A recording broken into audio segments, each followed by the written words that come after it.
Solid plus 15. We're doing good. Today's an episode very near and dear to my heart.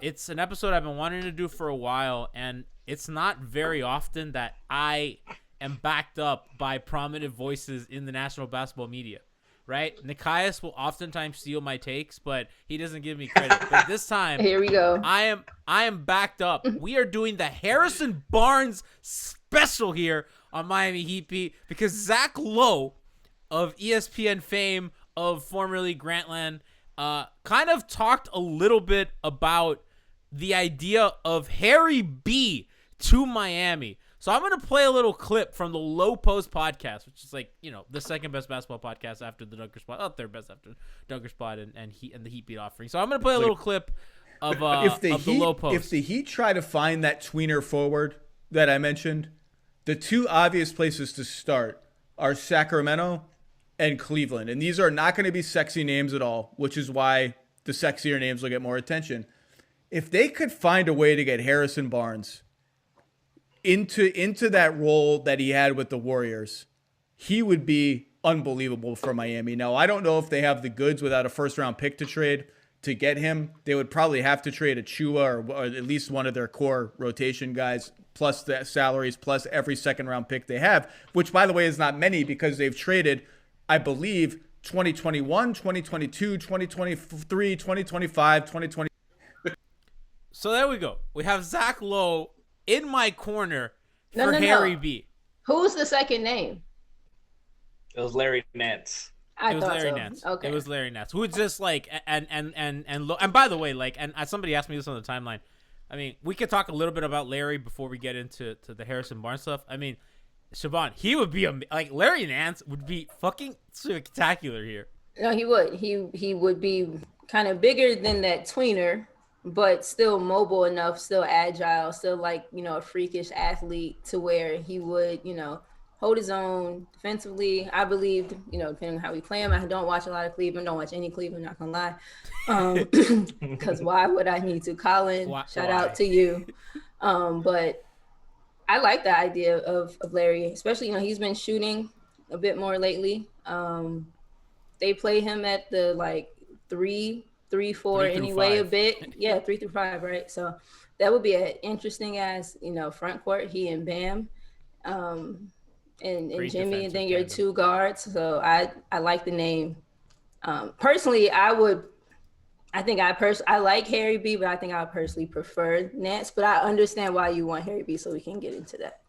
I mean, honestly, I think either one would be perfect. Yeah. Right? Larry shoots really well, so Larry wouldn't hurt your offense. I think he kind of gives you less dimensions, but as a defender, he would make their defense special. Larry Nance, in the beginning of the season, he was legitimately Larry Nance, Defensive Player of the Year candidate? ? His contract's very favorable, so there's a lot of really good there. But Harry B Day.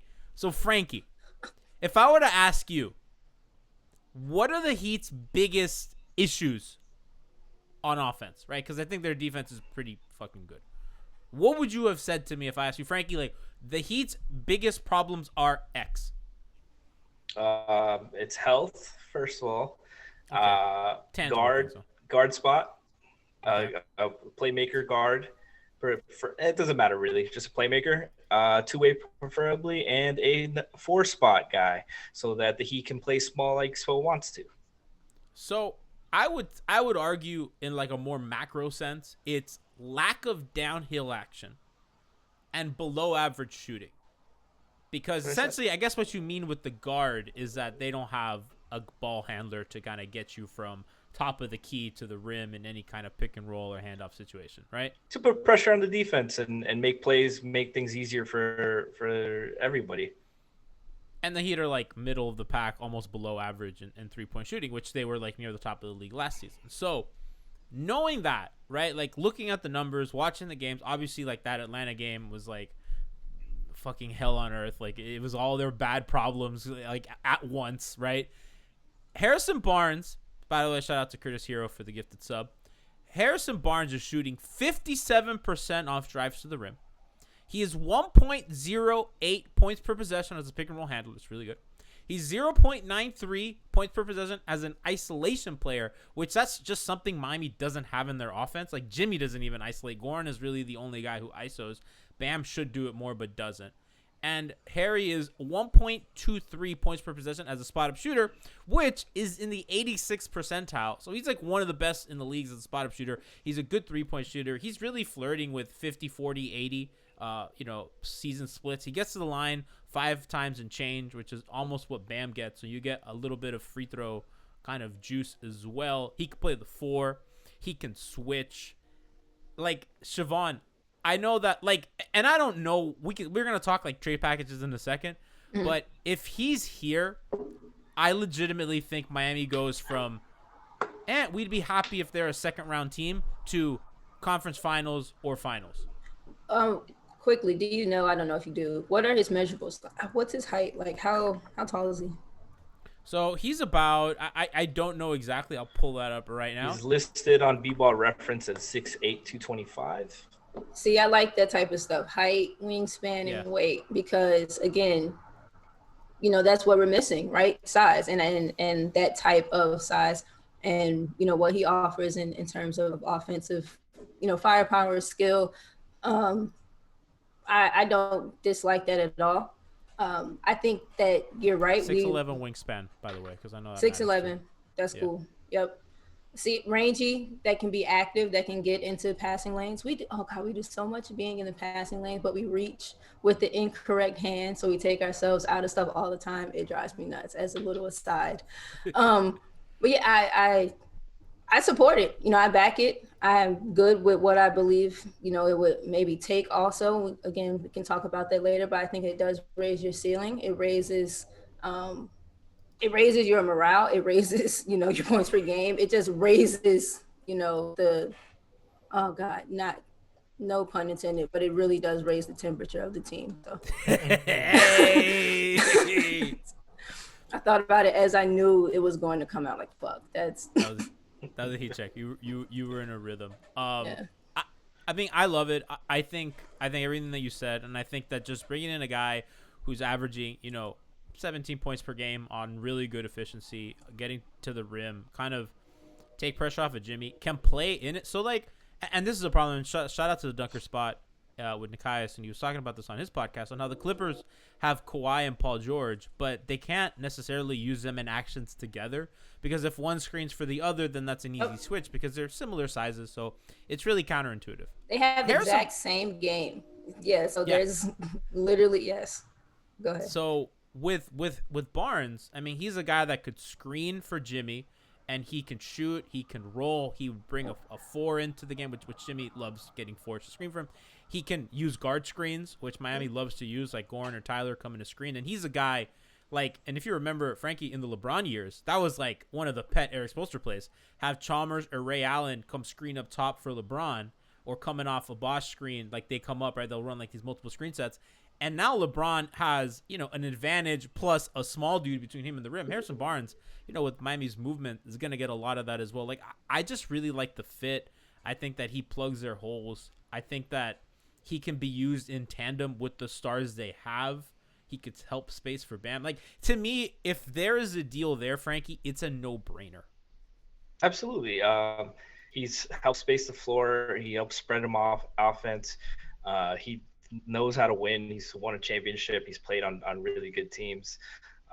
He's been a good leader for the Kings, even though that's a mess of an organization. But I'd like the fit. I think he's one of those guys that he fits anywhere, really. Like, there's the way he plays. He can play on the play off the ball. He defends. He doesn't need the ball to be successful. He's unselfish. He's not like loud or anything that will disrupt the locker room or anything like that. I think he's just a good guy that any team could use. And the Heat definitely they missed that element of their offense and their defense. Having a guy who can hit close to 40% from 3, make plays, help Bam out when Bam goes out on a switch or a trap. And he can stay low. He can definitely move his feet and pick and roll and help. He doesn't have to drop. He can switch. He can do it. You do a little bit of everything. So he's a guy that would absolutely do well here. Go ahead. No, My bad, G. No, go. You go. Just quickly, I like that. Like his skill set transfers because it's for the most part is fairly diverse. You know, he can do not exceptionally well, but he can do a lot of things, you know, above proficiency, you know, enough to you know lead to success for him. So I agree. He's not a specialist by any means. Sometimes that Right. makes you know harder to sell and harder to acquire. But I think it is a really really good fit actually. So the contract is favorable in a way, and I think that a lot of talk is done about the contract. And I'm going to get into some of chat's concerns in a second. He's making 22 million this season, and he has a weird kind of contract in which his money declines every year.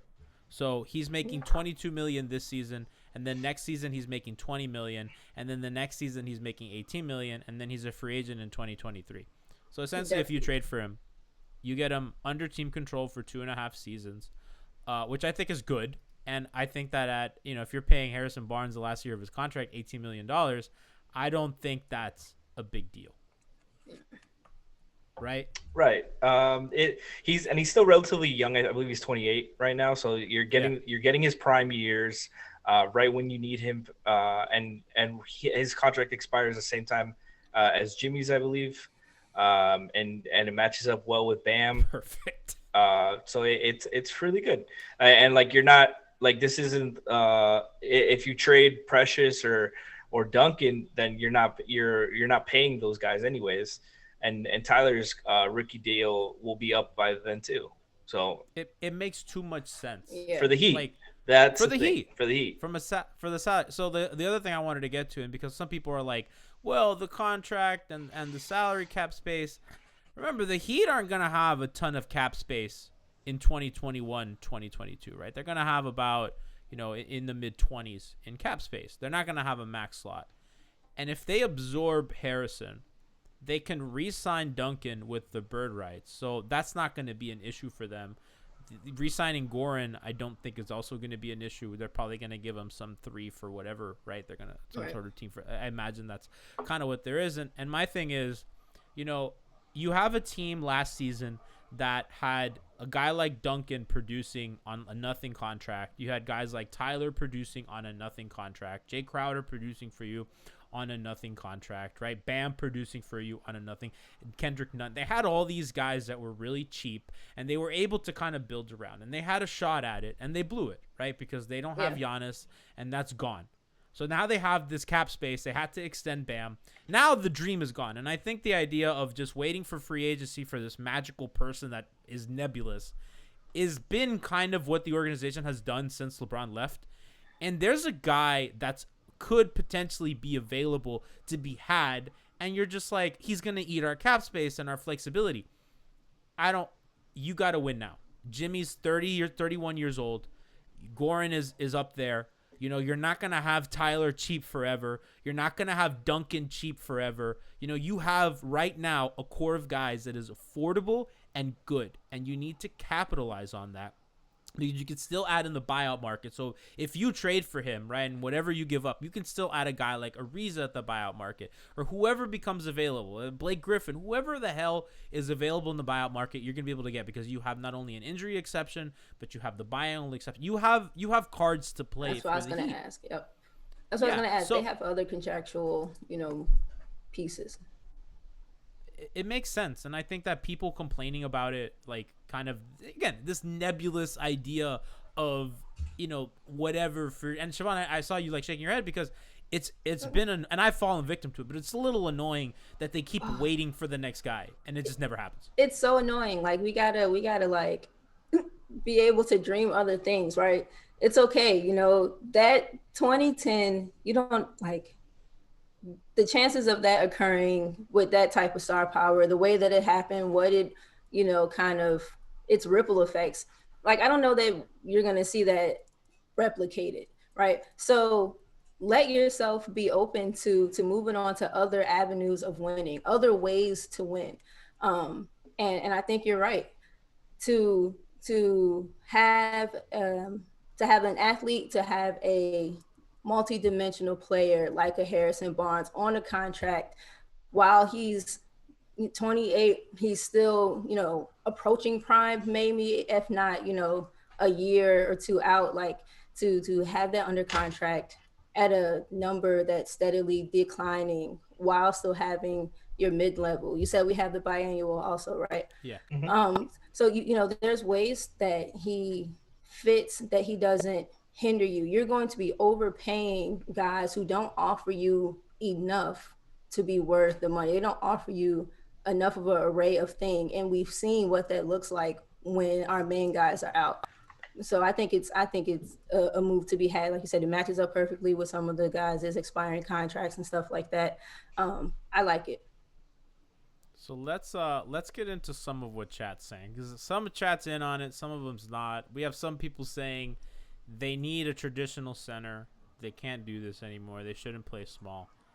And Franky, I get the concerns with that because the Lakers are big, right? And the damn Sixers are big, right? But I think that's a little overstated because in the finals, really LeBron at the 4 with AD at the 5 is kind of where that ended up. And, Jimmy is going to guard LeBron anyway. Like, you can't, you're not asking a tradition. I mean, and like, what are you going to get, a big stiff to guard Anthony Davis? Like, Anthony Davis is not posting you up.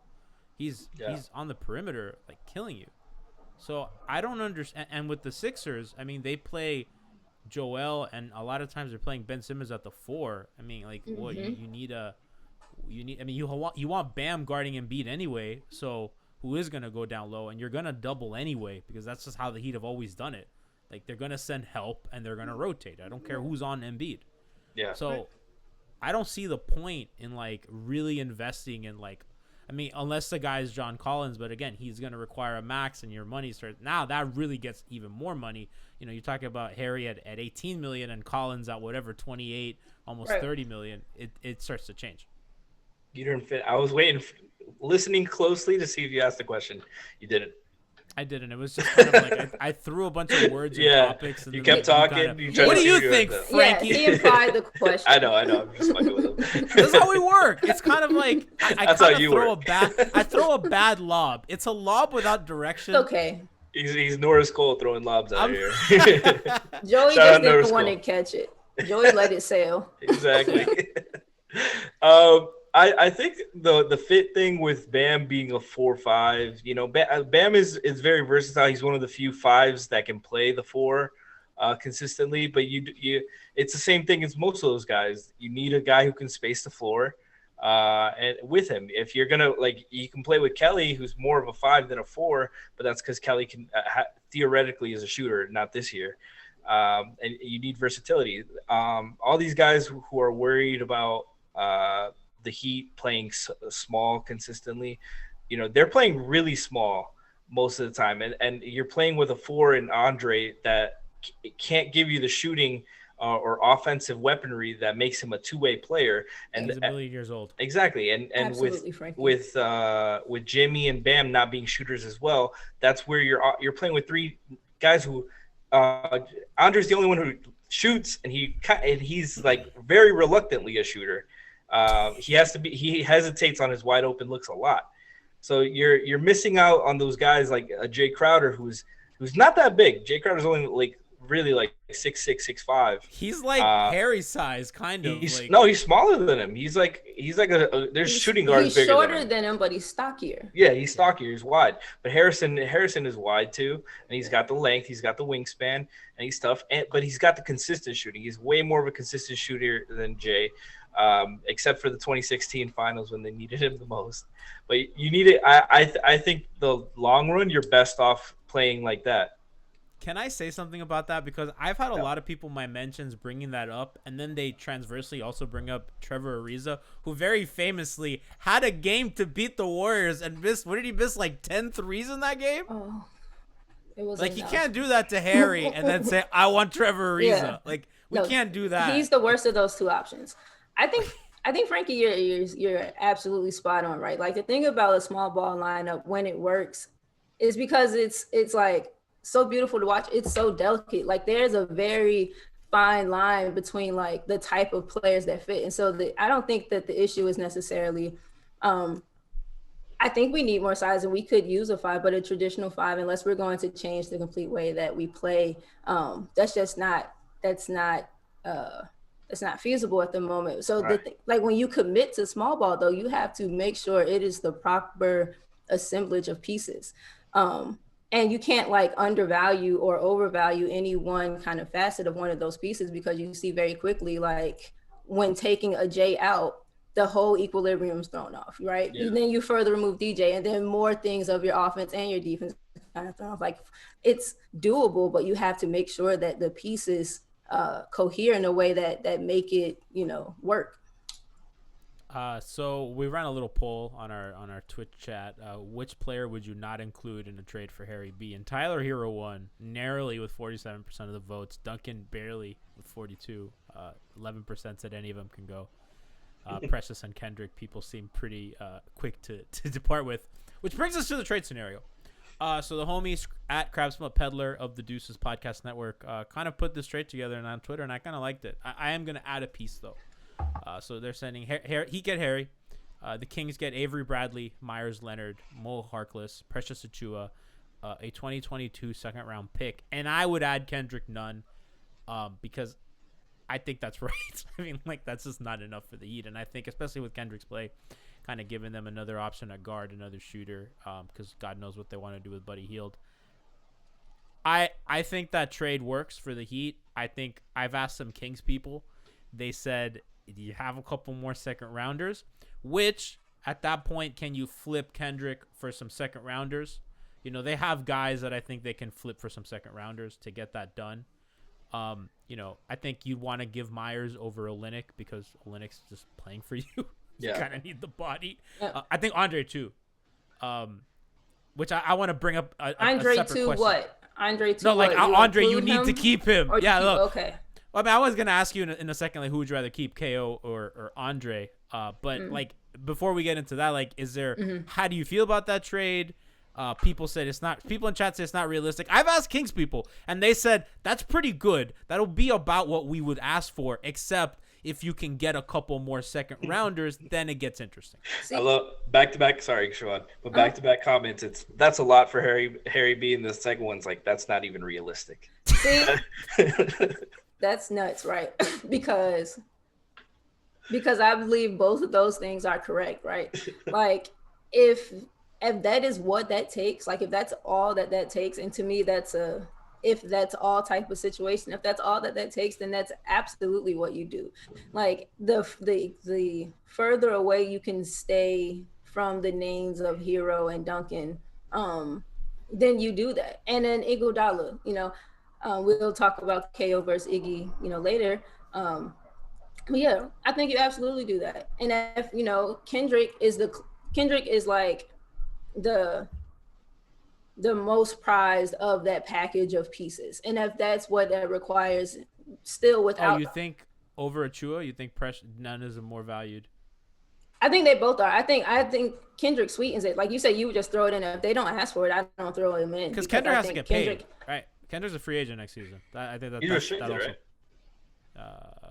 I think he needs to be real. Well, I guess there'll be a market for him. I don't know. I think it's not, he could get like a decent contract. He's not going to get like a right. So then, like okay. $6 million.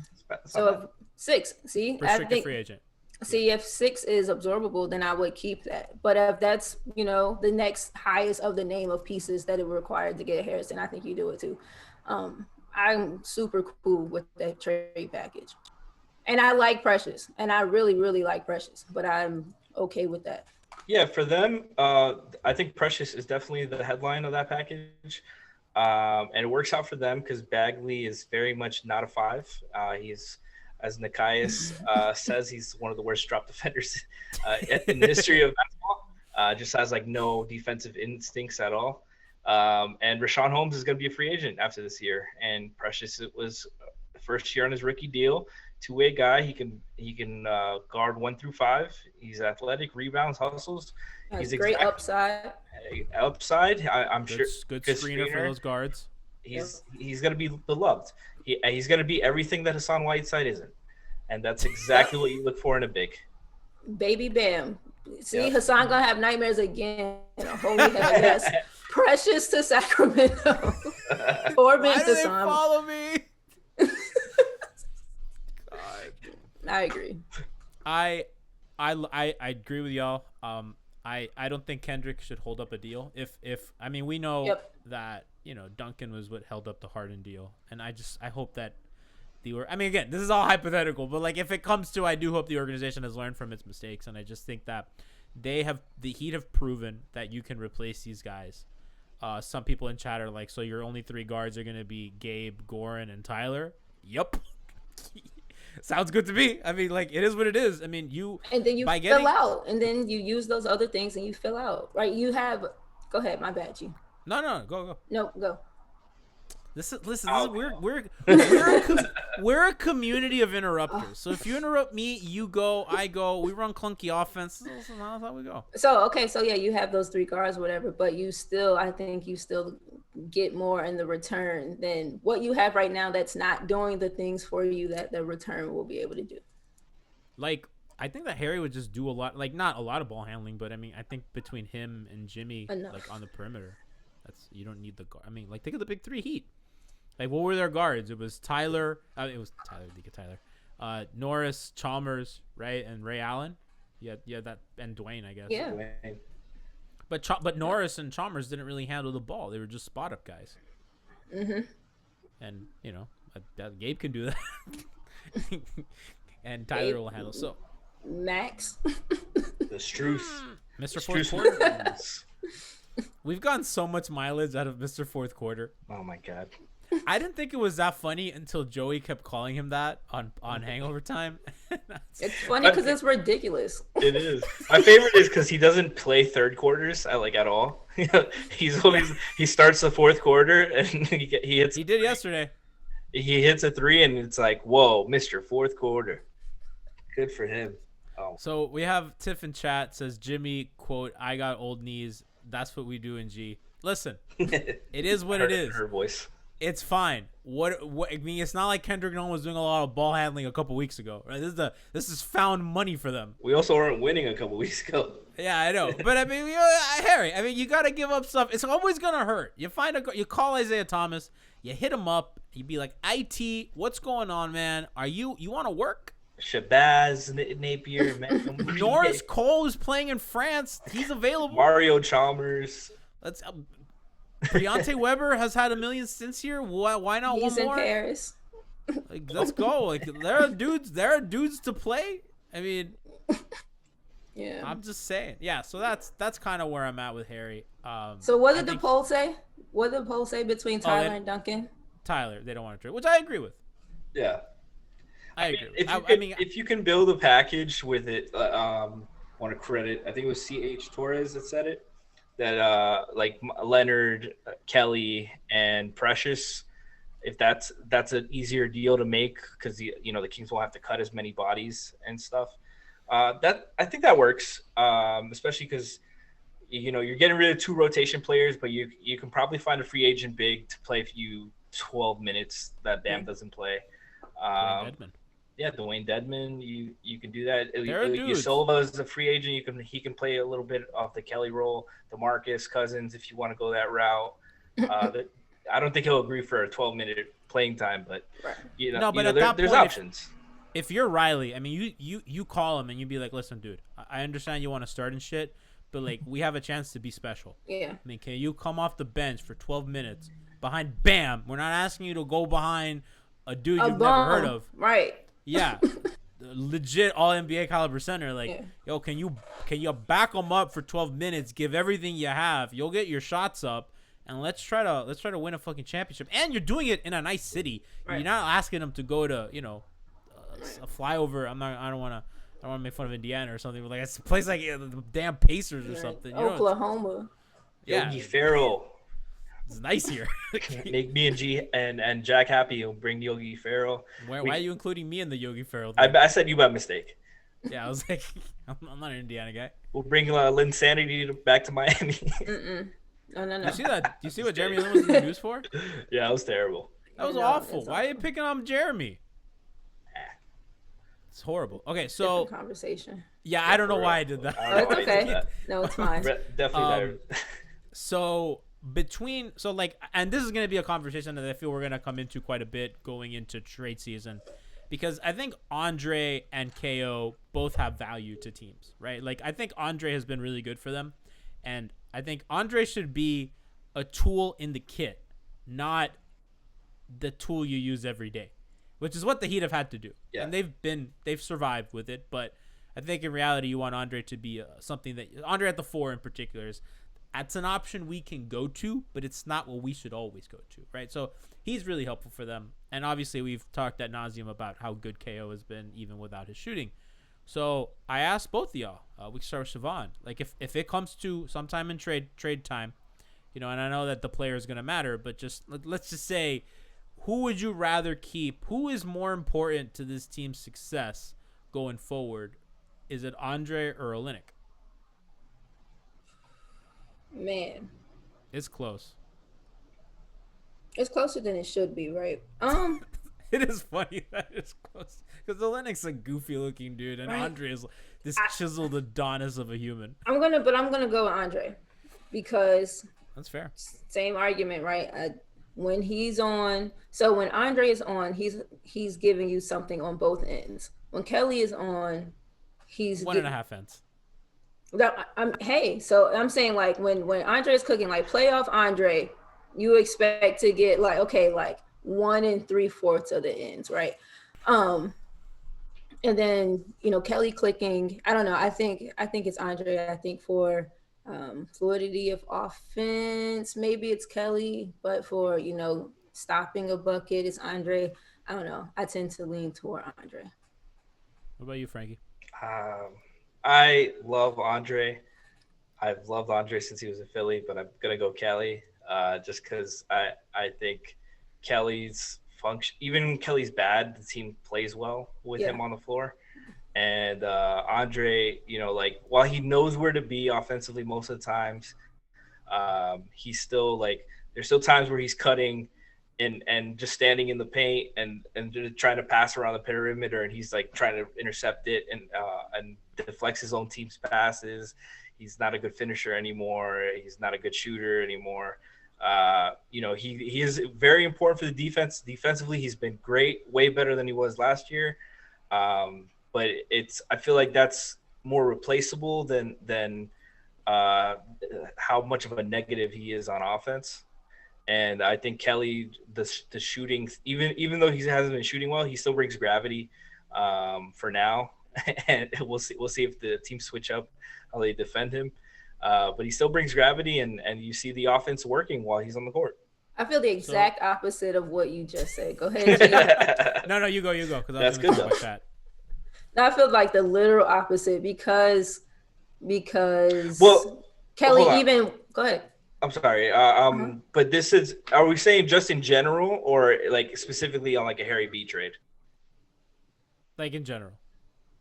Okay, in general, I'd rather keep Kelly. If it's for Harry B, then I could see the benefit in keeping Andre because you're gonna play Harry B at the 4 more than Kelly. Tiff in chat says if you're adding offense, you don't need Kelly. He becomes more expendable, which I agree. Yeah. So the team functions well even with Kelly not shooting well. So you can approximate a guy being able to give you some gravity and still not necessarily, hit, especially if, you're getting back offense, what you're losing. I don't know. I confuse myself in my thoughts, but initially, I felt the exact opposite of because we've seen that, you think defense is replaceable. You feel like that's something you can go out and get, and it should be, but I don't know. I don't know. It's not. No, I mean, both skills are very valuable. I mean, you can't really differentiate offense and defense, which one's more important as a role, especially as a role player. I just think the team functions better with a spacer at the second big spot than Andre. Andre, you don't want Andre playing you don't want either of these guys playing more than 20 minutes a game. But I feel like Andre right now, his ideal role is 15 to 12 minute player, spot guy. And I also part of it is also the age. I don't know if Andre's going to hold up. he hasn't had a chance to get a day off all season. So what are the likelihood that this 36, 37-year-old is going to hold up and be ready to go for playoff time? I will say this. Come playoff time, because if you're doing a trade like this, you obviously have to really think about the playoffs. Mm-hmm. Come playoff time, when rubber hits the road and you're playing the Nets and you're playing the Celtics and you're playing the Bucks, what matters is how many wing defenders and coverages can you throw at these special offensive players, right? And I think we've all been in agreement that the Olynyk thing is nice and cute in the regular season, but when it comes in the playoffs and when Brooklyn decides Kevin Durant's playing the 4, Olynyk can't be on the court. That just goes away, right? And when the Bucks downsize with Giannis at the 4, Olynyk has to leave, right? And that would be the case if John Collins played as well, by the way. And I don't think people realize that once these teams, like, these guys can't guard KD. Maybe you can against the Nets and you can hide John Collins on Jeff Green or something. But, I mean, if then they can downsize even more and put KD at the 5, and it doesn't matter. And that actually might help their defense, like, low-key. But we're not going to get into that. But when rubber hits the road and they got to guard these teams, and the Celtics are another team that can go really, really small with Marcus Smart at center and Jason Tatum at the 4, and they have a lot of offensive firepower. And I'm asking, Brass says, geez, rubber's never hit anything. You said it twice, too. You said it twice. I just peeked the chat. Yes, Brass. I just think that matters. And I think that in this league, you need to be able to do a couple of things to win a championship. One of them is be able to switch on defense and throw a bunch of coverages at star players. And the other thing is shoot well. And if you tick both those boxes or one and a half of those boxes, which I think Andre and Kelly are both like kind of two halves of a complete player. Yeah. I think you can replace Olynyk's not production, but just kind of contributions. Easier than Andre, because Andre is like, I mean, he guarded LeBron in the finals last season. He guards Giannis. He guards, Simmons. He will spend time on Tobias Harris, Jason Tatum, OG Anunoby, Pascal Siakam. Like all these guys, these long athletic players. You want to keep Bam off of them until the end game because you don't want Bam to pick up fouls. And when he's not directly guarding them, he's conducting the defense. You know, he's getting guys in position. He's talking, where he is in his zone. I think I may go Andre. I think I'm on Siobhan's side, which is weird because like we all know I'm like the Kelly hipster. I love Kelly. Oh yeah, I don't think you're finishing. I'm not saying close games with Kelly either. No, I know you're not. But I think you can address. I think you can address some of, if not a lot of, what Andre brings to you in the buyout market in other ways. With another veteran, I don't know who. We obviously don't know who's going to be available at that time. But yeah, no. If they get rid of Kelly instead of Andre as the salary filler, I'm not going to be like upset about it. Like Andre can still contribute. He definitely knows how to play winning basketball, and he brings that Finals MVP experience. So, kind of now that we're talking about like defense and stuff, I really wanted to get into what happened on Inside the NBA yesterday. Which, by the way, like I really love the Tuesday show. I love Dwayne and Candace. Yes. They're great. I just love Dwayne and Candace. Like they make me happy. I wish they replaced the other crew. I wish they would just get rid of Shaq and then have like Dwayne, Candace, and Kenny. And that'd bring Vince Carter on there. No. You don't like Kenny? You're out on Kenny? It's not fun enough. Kenny, you need like maybe Chuck. You need a wild card. Okay, Chuck. Wait, Dwayne, Candace, and Chuck. I think maybe you just expand the roster. Expand. Yeah, outside of there. But it was great. And yesterday, there's been a lot of conversation lately, especially about, kind of analytics. I guess this is not an extension of the analytics conversation, but this is more kind of how modern basketball has been really different than basketball, even 10 years ago, right? Like even in the Big 3 era, like the game was played very differently. So I want to play a clip from Inside the NBA in which Candace Parker is teaching Shaq modern pick and roll coverages. Kind of pick and roll, but I do think that Jokic, like the NBA switches now, right? Mm-hmm. So why? Whatever happened? Because everybody can shoot threes. Whatever happened to man up? Because you're going to be manning up, trying to recover back to your man, and they're going to hit a three just like Jokic did. No, but whatever happened to pre-rotating? And then they move the ball around. And you got 4 to 5 3-point shooters on the court. You ain't going to rotate enough time. Not rotating. Not rotating. Yeah, but you got to take the easy pass away. Like, if you ain't going to switch, you got to take the easy. So that's what I'm But saying. now you have guys that can throw the ball from one side of the court and find the guy in rhythm. But that easy 1-5 pick and roll, the big is so far back like Shaq used to be all the time. And we won a championship. But here you go. Just throwing a shot at you, big fella. I love you. No, but then we won a championship. We did. Thank you. Because you started getting up on the screen. Boom. Like, it's tremendous. I like it. It sucks because you don't have like Candace's face of like she's like looking like Shaq has like his mouth open like and then Candace is like, how do I explain to this dude basketball? Yeah, it was great. It's so funny. It's so funny because Shaq is like, how they always say like star players are like the worst coaches because they got to explain.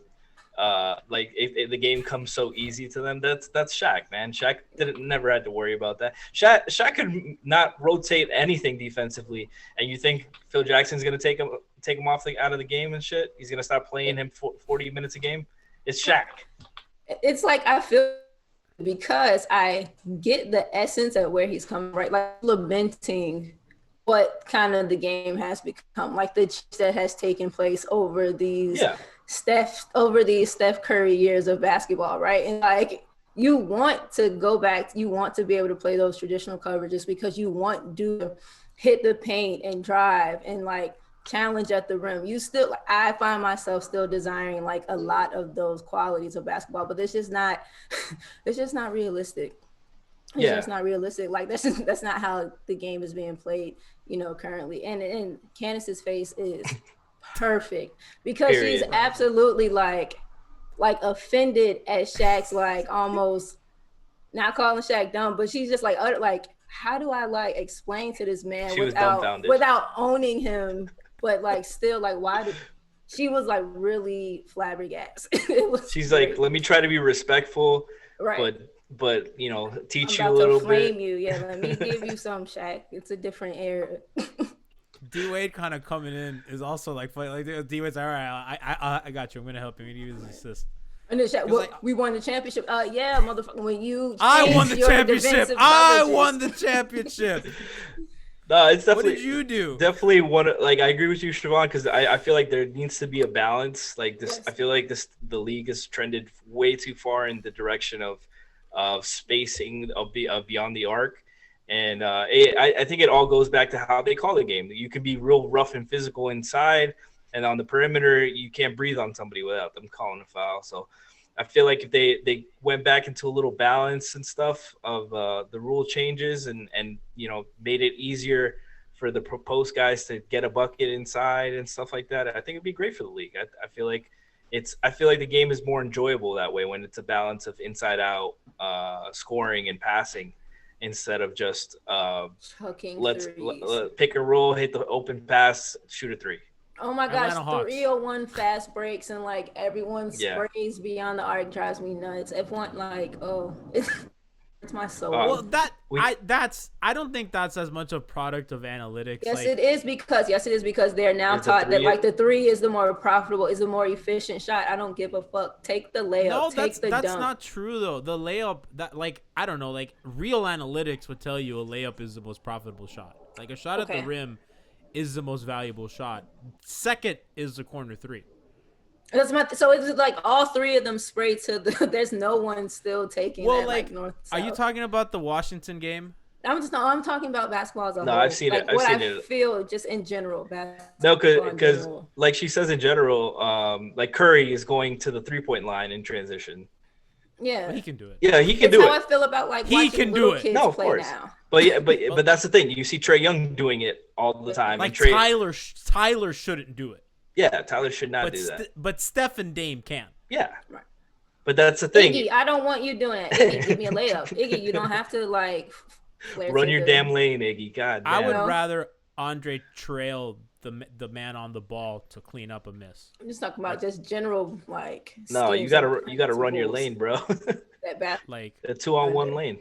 I do think that there's a utility in at least one or two guys kind of spreading the floor for the ball handler, because if you're running with him, then you're just drawing help. So I mean, I think if one guy on the right is hitting to that corner, and you kind of give that man an easy outlet if your man does help, I do think there's a utility in that. I do agree that like these dudes just shouldn't like dead stop at the break, right, and wait for a pass. Like that's kind of dumb. It all depends on your advantage, because like you said, like if there's a guy running to his lane to the corner, and it's a 3-on-2, and you have two guys collapsing inside, taking away the layup, then obviously you kick out for the 3. That's what I mean. Yeah. That's terrible defense. Yeah.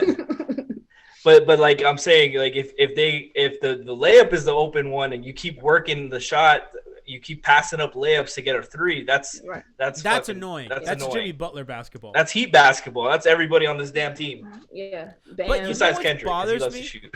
because like there's been a lot made of like Brad Stevens' offense that like they just have never gotten field goal attempts at the rim. Like they're always like last in the league at like shots at the rim, which is kind of crazy, right? Because that's why their offenses have generally stunk, because they don't get easy shots, right? But they do shoot a lot of threes, but their offense has never been good. The Heat get a lot of action to the rim. They just have the dudes passing out of them. Yeah. Because like SPO teams have always been, how do we use space, screening, and movement to get us easy shots? How do we get to the basket, and how do we get free throws and open jumpers? Yeah. And the rest has been nonsense. And then you want a guy like Jimmy or Dwayne to get you like that pull-up midi when you need it. But see, even in Dwayne's latter years, right, in the LeBron years, and you see them doing it a little bit, or I've caught it a few times. LeBron will drive from like the left wing, and Dwayne has found himself like behind the defense on the right baseline, and at the like perfect timing, right fluidity, right motion, LeBron drives, Dwayne cuts, and it's that little dump off. We've seen it, or I've seen it a couple times. I forget with who exactly. But yeah, like your offense is going to function as well as, you know, the pieces that it's built off of. Yeah. We need these to be more. So, okay, we don't want to take too much more time because we're running on time. I did want to preview a little bit of Heat Pels because that's their last game before the break. And Siobhan is a big BI fan. So Love him so much. She's our Pels expert. So I think it's kind of interesting that they have a really good offense. Like their offense has been humming lately, and they don't play with space.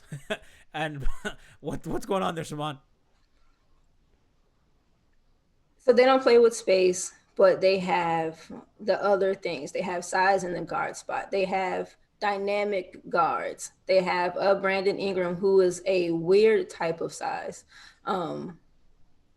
And they have, you know, a dude with a motor that's going to, you know, look to punish guys, even if, you know, too quick on the draw in Zion. There's, you know, multiple ways to skin a cat. But I really enjoy the way that they've, you know, figured out how to do it. I like traditional kind of 2 big lineups and figuring out how to make that work. I still find value in that. I understand where the game is currently. But again, you either like build your roster based on how you want to play, or you build your scheme based on what your roster allows you to do, but they have to be in harmony. And I think the marriage of their roster and the way that Stan wants to play is a pretty good marriage. They're interesting because their defense is similar to the Heat's, where they don't allow anything at the rim, and they're like the Heat, they bleed threes. And we're gonna get into this on the pregame tomorrow. Siobhan's on pregame, so you're gonna get a little bit more in depth. But that's gonna be something that you want to look at, and how the Heat are gonna attack that kind of those corner shots, and a lot of that Duncan relocation is gonna be huge. A lot of maybe a Max Strus game, not gonna lie. Hopefully that'll get Kelly going. I mean, if the Heat don't hit anything, then they don't really stand a chance, even with Jimmy, because I mean they really give nothing at the rim, and it's been. But your boy BI has played well. Lonzo's there, Eric Bledsoe. They have a lot of really good perimeter defenders. They play tough. Their offense is finally coming along. So that'll be a fun game. Mm-hmm. I don't know, Frank, if you had anything to add. Yeah, definitely what you said, that they pack the paint in. They start 4 good defenders, and Zion's improving. But end of the day, they start Eric Bledsoe. Goran Dragic is Eric Bledsoe's daddy. Gutless. We know this. Heat in 5 all the way. Is there a better player that the Heat have just so thoroughly embarrassed? I mean, I guess Eric does it to himself. Legit looked useless. James Harden. That's true, but James wasn't James then. James wasn't James then. No, he wasn't. He was like, Giannis. that shocked me, by the way. I'll never forget when he wanted to be the guy in Houston, and I was like, I mean, okay, really? You that good? All right, let's see what you got. I always thought he was better than Russ, but even I was impressed That was by a crazy take at the time. I just thought they functioned better with him. There was a reason their clutch time lineups were Harden running the offense, because Russ is looking for that one assist pass. He did the Rondo. I'm looking for the play that's going to lead me to the basket, not the play that might need this pass to be the extra pass. You know, Trae Young has a little bit of that in him. Oh, a lot of that. Trae Young definitely knows his box score. Trae Young's even track.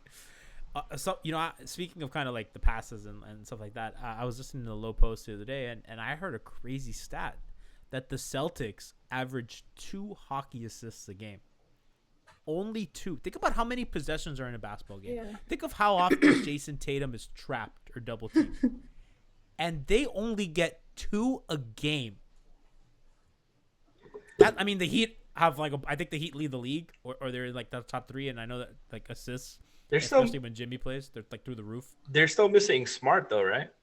Yeah, I think Smart, Kemba just got back. He's been and Brown. He's been playing better. Played 28 minutes. That's a function of their roster, though, right? See, they have the ISO guys that can break a play and like stop the momentum of a hockey assist. Miami's not afforded, that luxury. We have to work the ball around to get good shots because we're not just outright flat out talented like that. Yeah. Jimmy and Bam want to give the ball up. They're not trying to shoot the ball. I don't know why. Schmeathan in chat says that package that G mentioned earlier for Harry B can also get you Lonzo. I mean, listen, if they strike out, I would not mind Lonzo Ball here. That sounds really nice. Me either. That would be great. I don't think the Pelicans give up on him, and they're playing well. They shouldn't. They'd be dumb too. Maybe they don't want to pay him, and that's going to factor into that. But I mean, he's been playing really well. He's shooting the ball well for them. Yeah, but that's I don't think Precious does it for that one for them. I think you have to give up Duncan or Tyler. Yep. And at that point, I'm like, I'm out. Yeah. So Jared in chat asks, what is a hockey assist? So essentially what it is, it's kind of a secondary pass. So think about a trap, right? So if you come and double your man and you give the ball up to that first defender, to that first teammate, and the help man then comes, and then he'll pass it to swing pass. So when that swing pass is an assist, so when you're doubled to make it easier, right? Why are you to make it easier? What am I doing? Yeah, what am I doing? I'm so to make it easier, chat. If I pass it to G and G passes it to Siobhan and she makes a bucket, that I don't get an assist. G gets the assist, but it's basically a hockey assist for me. A hockey assist, right? It's the what bucket. Did I do? It's the bucket on the second pass. Yeah, that's it. Yeah, it's like, wow, that was the most NBA Twitter thing I've ever done.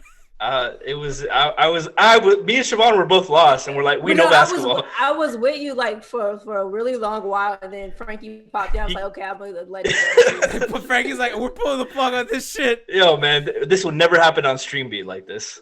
Just we've had like 3 chances of this, like to have a hard out, which we know how much Heat loves hard outs. But I would be remiss if I didn't promote what we're doing, all our offerings. So real quick, the Locker Room, download Locker Room.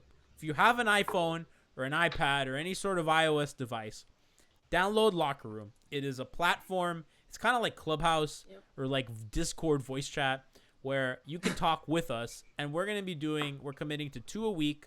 We're going to do 2 Locker Room sessions at like around, they're going to be like mid-morning shows. Alf is going to host them. Alf or me, whoever's available. And we're going to talk Heat. And we're going to talk Heat for like 25 to 30 minutes. You guys can come in. You can talk to us. We can give you the floor. We do a little show. So join us for that. Join us on Locker Room. Follow at Alf954 or at GNavas103. We tweet the links a lot. So if you just look, we'll tweet it out with the pod as well to follow us there and kind of all that information. It's a cool thing. We did our first one today. Siobhan, you were on. It was awesome. I was on. It was fun. Like, it's Clubhouse for sports. It was super interactive. It felt good. I see a lot of y'all from chat. We're in there, so join us. That's super fun. Remember, hangover time after every single game at the buzzer, win, lose, whatever.